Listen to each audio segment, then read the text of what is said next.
بسم اللہ الرحمن الرحیم۔ زائونزم جو ہے 19ویں صدی میں یہودیوں کی ایک موومنٹ یا تحریک تھی۔ اس تحریک کا مقصد یہودیوں کے لیے فلسطین کے اندر ایک الگ ریاست بنانا تھا۔ اس تحریک کے بانی کا نام تھیوڈور ہرزل تھا اور اس کے ساتھ اس کے کچھ ساتھی بھی تھے۔ اب زائونزم کو سمجھنے کے لیے سب سے پہلے تو ہمیں یہودیوں کی ریلیجیس تھاٹ کو سمجھنا ہوگا، جس کے لیے ہمیں Jews as the chosen people and land of Israel کا پتہ ہونا ضروری ہے۔ یہودیوں کی کتاب ڈیوٹرونومی کے مطابق یہودیوں کے خدا نے ان سے عہد کیا ہے کہ میں نے تمہیں پوری روئے زمین پر موجود تمام قوموں سے بڑھ کر اپنے لیے ایک خاص قوم بننے کے لیے چنا ہے۔ تم کسی دوسری قوم کے ساتھ کوئی عہد نہ کرو اور نہ تم ان پر رحم کرو، اور تم ان کی قربان گاہوں کو ڈھا دو اور ان کے بتوں کو توڑ دو اور ان کے درختوں کو کاٹ دو اور ان کے تہ خانوں میں موجود بتوں کو جلا دو۔ تم یہ سب میرے لیے کرو، کیونکہ تم میری مقدس اور چنی ہوئی قوم ہو، اور اگر تم میری بات مانو گے اور میرے ساتھ کیے ہوئے عہد پر قائم رہو گے تو تم تمام قوموں سے بڑھ کر میرے لیے ایک خزانہ یعنی افضل قوم بن جاؤ گے، اور ساری زمین میری ہے، اور میں باقی تمام قوموں کو زمین سے نکال دوں گا اور تمہیں پوری سرزمین پر طاقت عطا کروں گا، اور میں اپنا یہ عہد تمہاری آنے والی تمام نسلوں تک پورا کروں گا۔ اور میں نے تمہیں اس لیے چنا ہے کہ میں نے تمہارے آباء و اجداد کے ساتھ عہد کیا تھا، اور میں تم لوگوں سے محبت کرتا ہوں۔ اب یہودیوں کے مطابق یہ ہے خدا کا عہد جو خدا نے ان سے کیا تھا، اس لیے وہ خدا کے چنے ہوئے بندے ہیں۔ تو اب لینڈ آف اسرائیل کے بارے میں بات کرتے ہیں کہ یہودیوں کے مذہبی عقیدے کے مطابق تاریخ میں جس جگہ یہودیوں کا قانون غالب تھا وہ علاقہ خدا نے میراث یعنی نسل در نسل کے لیے ان کو دیا ہوا تھا۔ بک آف جینیسس کے مطابق زمین کا وعدہ خدا اور ابراہیم کے درمیان اس کی اولاد کے لیے ایک عہد ہے، اور وہ یہ عہد اپنے بیٹے اسحاق اور پوتے یعقوب علیہ السلام کی اولاد اسرائیل میں اس عہد کو منتقل کرے گا۔ آج کے یہودیوں کے مطابق وہ علاقہ اس وقت جس کا نام کنعان تھا وہ یہ ہے جو اب آپ گریٹر اسرائیل کا نقشہ اپنی سکرین پر دیکھ رہے ہیں، جس میں جارڈن، سیریا، ایجپٹ، عراق، سعودی عربیہ اور ترکی کا کچھ حصہ شامل ہے۔ یہودیوں کے مطابق یہ سارا علاقہ کنعان ہی کا حصہ ہے، اور وہ یہ سمجھتے ہیں کہ یہی وہ علاقہ ہے جس کا خدا نے ان سے وعدہ کیا تھا، اور وہ اس سارے علاقے پر قبضہ کر کے اسے گریٹر اسرائیل کا حصہ بنانا چاہتے ہیں، اور تمام زائونسٹ یہودیوں کی یہی سوچ ہے۔ اب زائونزم کی طرف آئیں تو تھیوڈور ہرزل جو کہ ایک یہودی تھا، 1884 میں اس نے تمام یہودیوں کو اکٹھا کیا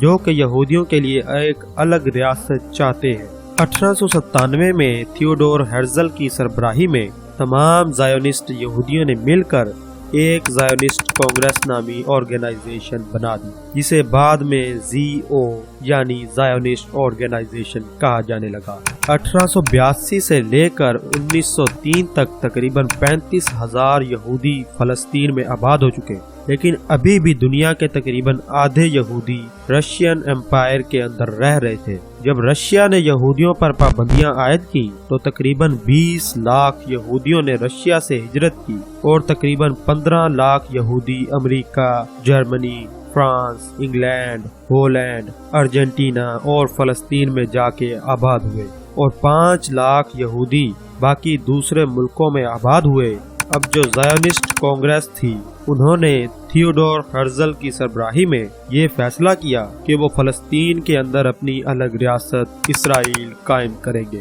اب جو زائونسٹ کانگریس تھی انہوں نے اپنی تحریک کا جو اینتھم تھا وہ ہیٹیکوا یعنی ہوپ رکھا۔ اب جو 35,000 یہودی فلسطین میں آباد ہو چکے تھے وہ بڑی غربت اور مفلسی کی زندگی گزار رہے تھے۔ ان کے کھانے پینے کا جو سسٹم تھا وہ کھیتی باڑی اور بیرونی امدادوں پر چل رہا تھا، اور ان کو سب سے زیادہ امداد دینے والا ایک یہودی فرینچ شخص بیرن ایڈمنڈ جیمز دا روتھ چائلڈ تھا، جو کہ مالی طور پر زائونزم کو سپورٹ کرنے والا سب سے بڑا شخص تھا۔ 1904 سے لے کر 1914 تک مزید 40,000 یہودی فلسطین میں آباد ہو چکے تھے۔ ورلڈ وار 1 کے دوران جرمنی اور رشیا کے درمیان جنگ میں یہودیوں نے جرمنی کو سپورٹ کیا क्योंकि यहूदी रशिया को अपना मेन दुश्मन समझते थे और इसी दौरान बरतानिया ने भी इनके लिए सपोर्ट दिखाई, जिसकी वजह ये थी कि यहूदियों ने सल्तनत उस्मानिया के खात्मे के लिए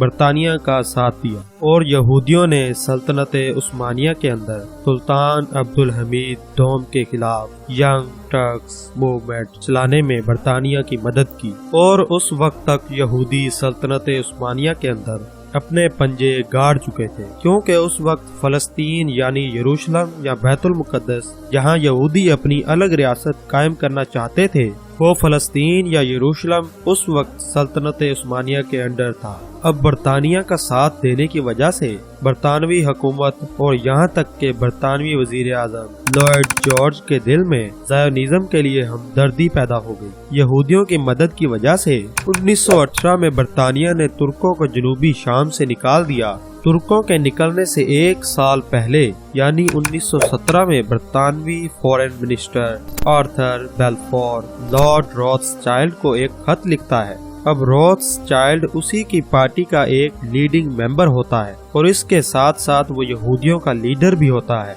अब इस खत की तरफ आए तो उसमें लिखा था कि बरतानवी हुकूमत फलस्तीन के अंदर यहूदियों के लिए एक अलग रियासत कायम करने के लिए तैयार है और इस खत को बेल्फोर डिक्लेरेशन का नाम दिया गया। 1915 से लेकर 1917 तक यहूदी जासूसों का एक खुफिया नेटवर्क, जिसे द नीली ज़ायोनिस्ट स्पाई नेटवर्क कहा जाता था, वो सल्तनत उस्मानिया के खुफिया प्लान्स और फौजियों की तादाद के बारे में बरतानवी हुकूमत को बताता था, जिससे ये हुआ कि बरतानिया ने सल्तनत उस्मानिया को जंग में हरा दिया और फलस्तीन से निकाल दिया और बरतानिया, फ्रांस और अरबों की इत्तेहादी फौज ने फलस्तीन के अंदर माशाअल्लाह लगा दिया। 1917 में ही रशिया के अंदर सिविल वॉर स्टार्ट हो गई, जिसके नतीजे में 1 लाख यहूदी मारे गए और 6 लाख यहूदियों ने रशिया से हिजरत की और 1917 से 1923 तक 40,000 यहूदी फलस्तीन में आबाद हुए,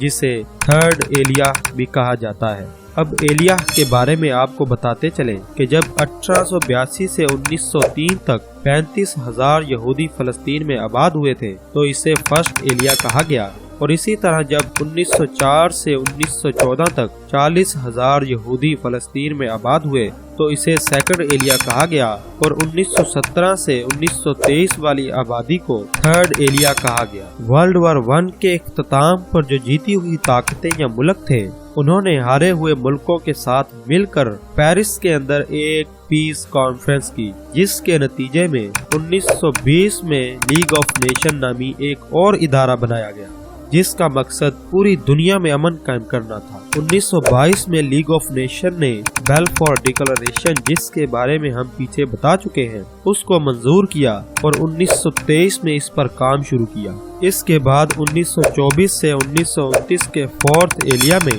80,000 से ज्यादा यहूदी फलस्तीन में आके आबाद हुए और फिफ्थ एलिया जो कि 1929 से 1938 तक था, इसमें 2.5 लाख यहूदी फलस्तीन में आके आबाद हुए और 1933 में यहूदियों की एक एजेंसी, जिसका नाम ज्यूश एजेंसी था, इनके और जर्मन नाजियों के दरमियान एक हवारा नामी एग्रीमेंट हुआ, जिसके नतीजे में 50,000 जर्मन यहूदी फलस्तीन मुंतकिल किए जाने थे और बदले में यहूदियों ने 14 मिलियन पाउंड की अशिया जर्मन से खरीद ली थी। अब जब यहूदी जर्मनी से फलस्तीन मुंतकिल हो रहे थे, तब नाजियों ने यहूदियों पर पाबंदी लगा दी कि वो अपना माल साथ नहीं ले जा सकते और यहाँ तक कि उन्हें 2 सूटकेस ले जाने की इजाजत भी न थी। वर्ल्ड वॉर 2 में जब अलाइज यानी अमेरिका, बरतानिया, सोवियत यूनियन और चाइना की एक्सिस पावर यानी Nazia Germany, kingdom of Italy और एम्पायर ऑफ जापान से जंग हुई,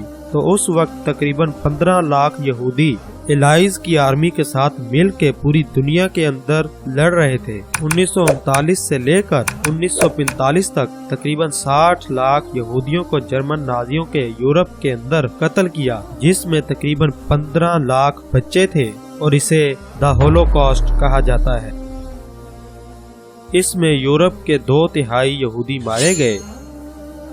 जिससे ये हुआ कि जो बचे हुए यहूदी थे, उनमें से तकरीबन 95% फलस्तीन जाना चाहते थे वर्ल्ड वार 2 के बाद बरतानिया कमजोर पड़ गया तो यहूदियों ने डेविड बेन जूरियन की सरबराही में बरतानिया के खिलाफ एक party anti British socialist Zionist में पाई बनाई। इससे ये हुआ कि ज़ायोनिस्ट यहूदियों ने आज़ादी हासिल करने के लिए बरतानिया के खिलाफ गुरेला वार स्टार्ट कर दी।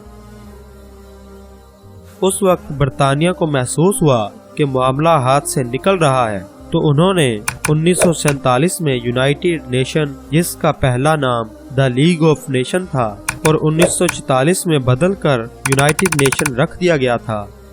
ये मामला उनके स्पुर्द कर दिया और कहा कि ये मामला यूनाइटेड नेशन की जनरल असेंबली हैंड ओवर करेगी। जनरल असेंबली ने एक committee United nation special committee on Palestine UNSCOP बनाई।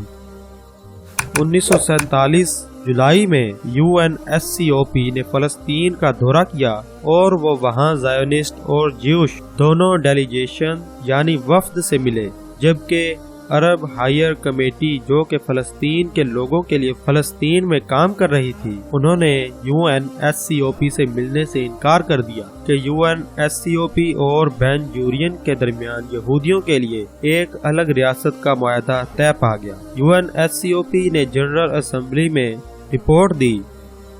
कि यहूदियों और फलस्तीनियों के लिए एक अलग अलग रियासत कायम करें, जिसे आजकल 2 स्टेट सॉल्यूशन भी कहते हैं, जबकि यरूशलेम को एक अलग शहर रखा जाए। जनरल असेंबली ने इस रिपोर्ट में थोड़ी सी तब्दीलियों के बाद इसे एक्सेप्ट कर लिया। अब ये जो नक्शा आप देख रहे हैं, ये यूनाइटेड नेशन का फलस्तीन की तकसीम का प्लान था, जिसमें जो पीले रंग वाला एरिया है वो फलस्तीनी मुसलमानों के लिए और जो ऑरेंज कलर वाला एरिया है वो यहूदियों के लिए, जबकि जो व्हाइट एरिया है ये यरूशलेम यानी बैतुल मुक़द्दस शहर है।